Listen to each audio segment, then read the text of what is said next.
Well, can Bitcoin really be used for everyday purchases like your morning coffee or a pizza?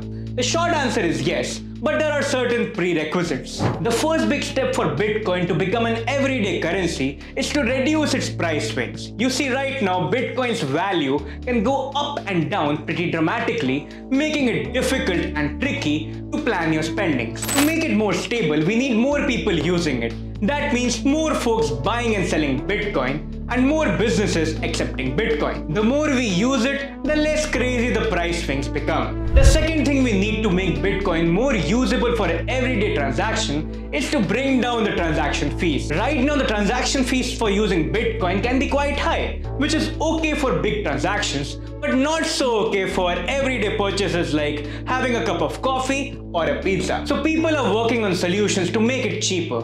Some ideas include making the blocks that store Bitcoin transactions bigger or using things like Lightning networks. The Lightning network, for instance, is like building a smaller road next to a very big highway. It can help process a lot of smaller transactions super fast without clogging up the main Bitcoin network. This way you won't have to pay a big fee for smaller transactions. So to sum it up, while Bitcoin has a potential to become an everyday currency, we have got some work to do. We need to make it less spiky in terms of price, and we need to lower the transaction fees for smaller transactions. With more people using it and some nifty solutions in the works, it is possible that Bitcoin could be a part of our daily lives in the future. If you found this video interesting, hit that like button, subscribe to CypherRock's YouTube channel, and make sure to check out this playlist which has videos about wallet security and Bitcoin security.